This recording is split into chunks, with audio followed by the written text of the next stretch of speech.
So, welcome everyone. Let's start with today's recalls discussion. Let's move on to the next question. Question number 6. Which among the following drugs cause hypomagnesemia? Options are finasteride, sertraline, esomeprazole, and ibuprofen. We know that hypomagnesemia is a condition characterized by low level of magnesium in our blood. So it can be due to a variety of reasons. Here in the question we are asking about the drug which is responsible for causing this hypomagnesemia. So here the correct answer is option C, that is esomeprazole. It comes under proton pump inhibitors. So proton pump inhibitors are one among the drugs which can cause hypomagnesemia. So let's discuss the other options. What is this finasteride? It is a 5-alpha reductase inhibitor mainly used for the treatment of BPH, that is benign prostatic hyperplasia. And this sertraline is a selective serotonin reuptake inhibitor used to treat depression, panic attacks, obsessive compulsive disorder likewise. And this ibuprofen is a non-steroidal anti-inflammatory drug. So here the correct answer is option C, esomeprazole. So this magnesium is a vital electrolyte that plays a critical role in our body. It has so many functions to perform, including the nerve conduction, then keeping our blood pressure normal, giving strength to the bones, as well as making the rhythm of our heart steady. Okay, so these all are the functions of magnesium. And the normal serum magnesium levels are between 1.46 and 2.68 milligram per dl. So hypomagnesemia is an electrolyte disturbance caused by a low magnesium level, that is below 1.46 milligram per dl in the blood. And also there is an association between this hypomagnesemia, hypokalemia and hypocalcemia. So this hypomagnesemia is often associated with a hypokalemia due to urinary potassium wasting and hypocalcemia due to two conditions, either due to lower parathyroid hormone secretion and end organ resistance to its effect. And as I have already mentioned, there are so many reasons for this hypomagnesemia. It can be either due to decreased intake of magnesium. There are certain conditions which can lead to decreased intake. Okay, so these are starvation, alcohol use disorder with a reported prevalence of 30%, anorexia nervosa, terminal cancer, critically ill patients who are receiving total parenteral nutrition.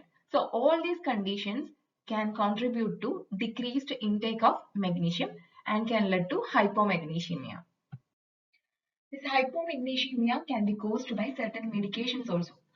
Though these medications include loop and thiazide diuretics, proton pump inhibitors, aminoglycoside antibiotics, amphotericin B, which is an antifungal drug, chemotherapeutic drugs such as cisplatin, calcineurin inhibitors such as cyclosporin, tacrolimus, antibodies that bind to epidermal growth factor receptors. For example, cetuximab, matuzumab, panitumumab, and laxative abuse. So all these drugs will contribute to hypomagnesemia.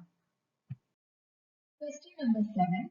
Deferoxamine mesylate is considered to be a specific antidote for the treatment of poisoning caused by. Options are anticholinergic agents, heavy metals, benzodiazepines, iron-containing products. We know that for anticholinergic agents, antidote mainly used is physostigmine. Okay, so in case of heavy metals, chelating agents such as dimercaprol, ethylene diamine tetraacetic acid, that is EDTA, and penicillamine are used as antidotes. In case of benzodiazepines, flumazenil is used as the antidote. So here the correct answer is option D, that is iron-containing products. So this deferoxamine mesylate is considered to be a specific antidote for the treatment of poisoning caused by iron-containing products. So this deferoxamine can also be called as desferrioxamine or desferra. It is mainly a chelating agent used to remove excess iron or aluminium from the body. So this definition of iron overload means the serum ferritin levels above 800 to 3000 nanogram per ml. And off-label, this desferoxamine can be used for the treatment of aluminium toxicity in chronic kidney disease patients. And what is the mechanism of action of this deferoxamine? It mainly works in treating iron toxicity by binding the trivalent ion. The trivalent form of iron is the ferric form. Okay, it's the ferric form. So this ferric form will bind to this deferoxamine because this ferric form has got higher affinity to this deferoxamine. Okay, thus it forms ferrioxamine.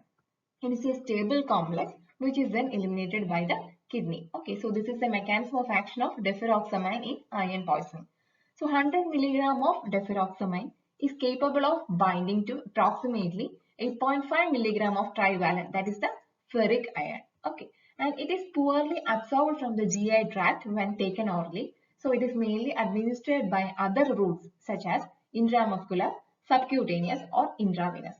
And this subcutaneous route is preferred for patients with a chronic iron overload. That is, subcutaneous route is mainly given to patients with a chronic iron poisoning. And this intravenous deferoxamine or this intravenous route is reserved for those with a acute ingestion and life-threatening symptoms. The usual adult dose of this deferoxamine in acute iron poisoning is 1000 milligram. 1000 milligram is the initial dose given intramuscular or intravenous. Okay, maximum IV rate is 15 milligram per kilogram per hour and the maintenance dose is 500 milligram intramuscular or IV every 4 hours for 2 doses. Then maximum dose is 6000 milligram per 24-hour period. Okay, and this usual adult dose for chronic iron poisoning. Okay, chronic iron poisoning is 1000 to 2000 milligram subcutaneously. Okay, so in case of chronic iron poisoning, we are mainly given deferoxamine as subcutaneously. Okay, over 8 to 24 hours daily or 40 to 50 milligram per kilogram per day, intravenous over 8 to 12 hours. So the maximum IV dose is 60 milligram per kilogram per day or 500 to 1000 milligram intramuscular. So the maximum IM dose is 1000 milligram per day. Next question. Mebendazole, a benzimidazole derivative used for the treatment of worm infestations, functions by. So in this question, they are asking about what is the mechanism of action of mebendazole. We know that mebendazole is an anti-helminthic drug, okay, mainly used for the treatment of worm infestations. So the options are inhibiting worm metabolism, inhibiting worm reproduction, weakening the worms to enable ease of flushing by the intestine, blocking the absorption of nutrients. So here the correct answer is option D, that is blocking the absorption of nutrients. So this mebendazole is a dexamethasone anti-helminthic used to treat helminth infections, that is worm infections. So how it acts? This mebendazole acts by inhibiting the production of microtubules. Okay, how they inhibit the production of microtubules? By binding to colchicine binding site of beta tubulin and thereby blocking polymerization of tubulin dimers in the intestinal cells of the parasites. And as a result of this, glucose uptake and the digestive and reproductive capacities of parasites are interrupted. So this results in immobilization, hindrance of egg production and ultimately death of the helminth. So this is how mebendazole acts. And it is poorly absorbed in the digestive tract, making it an effective medication for managing intestinal helminthic infections with very few side effects. And these mebendazole tablets are indicated for the treatment of various worm infestations, including Enterobius vermicularis, which is the pinworm, Trichuris trichura, it's known as the whipworm, then Ascaris lumbrica, it's known as a common roundworm, Ankylostoma duodenale, it's a common hookworm, Nectar americanus, that is American hookworm, in single or mixed infections. Question number 9. Drug of choice for otitis media is. Options are amoxicillin, tetracycline, amikacin, ceftriaxone. So here the correct answer is option A, that is amoxicillin. Amoxicillin, which is an extended spectrum penicillin, is the drug of choice for otitis media. Acute otitis media is an acute inflammation of the middle ear. It can be caused by virus or bacteria. So the viruses responsible for causing this otitis media include respiratory syncytial virus, rhinovirus, influenza virus and adenovirus. And this otitis media can be caused by certain bacteria also, such as Streptococcus pneumonia, non-typable Haemophilus influenza and Moraxella catarrhalis infections. Okay, and this middle ear infections occurs as a result of the malfunction of eustachian tube. What is this eustachian tube? It is a canal that links the middle ear with the throat area. And the function of this eustachian tube is to help to equalize the pressure between the outer ear and the middle ear. If this tube, that is the eustachian tube, if it is not working properly, it prevents normal drainage of fluid from the middle ear. That will lead to a building up of fluid behind our eardrum. So when this fluid cannot drain, it allows for the growth of bacteria and viruses in the ear that can lead to acute otitis media. So in this slide, we will discuss the treatment of otitis media. Amoxicillin is the drug of choice if antibiotics are required, and the dosing is 45 to 60 milligram per kilogram per day in 3 divided doses. If a twice daily dosing regimen is required, the dose will be 75 to 90 milligram per kilogram per day are required. And second option is amoxicillin clavulanate. It should be considered if there is a concurrent purulent conjunctivitis or if there is a history of amoxicillin treatment within the previous 30 days or in case of relapse of a recent infection or non-response to amoxicillin. So if these conditions are present, amoxicillin clavulanate can be considered. And next option is a second generation cephalosporins such as cefprozil or cefuroxime or third generation cephalosporins can be considered if the child has a non-severe allergic reaction to amoxicillin or penicillin. And other regimens such as macrolides or clindamycin can be used but have limited efficacy. If oral medication is not tolerated, intramuscular or intravenous ceftriaxone might be appropriate. Then effective second-line drugs for resistant beta-lactamase producing bacterial strains include trimethoprim sulfamethoxazole, erythromycin sulfasoxazole, cefaclor, cefuroxime and cefixime. So these all medications can be considered for the treatment of otitis media, but always the drug of choice is amoxicillin. So here you can see acute otitis media antimicrobial prescribed by NICE guidelines. Okay, so the first choice oral antibiotic is amoxicillin and alternative first choice oral antibiotic in case of penicillin allergy or intolerance. For example, for people who are pregnant, clarithromycin, and alternative first choice oral antibiotic for penicillin allergy in pregnancy. The drug is erythromycin. And second choice oral antibiotic in case of worsening symptoms on first choice taken for at least 2 to 3 days is co-amoxiclav. And so this is the NICE guideline for antimicrobial prescribing in case of acute otitis media. So the next question, what is the mechanism of action of quinolones in bacterial cells?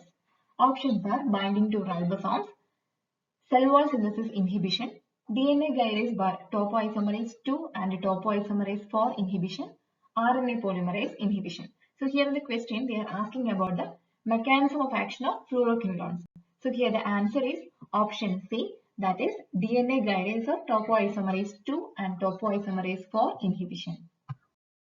So these fluoroquinolones are highly effective antibiotics with many advantageous pharmacokinetic properties including higher oral bioavailability, large volume of distribution and broad spectrum of antimicrobial activity.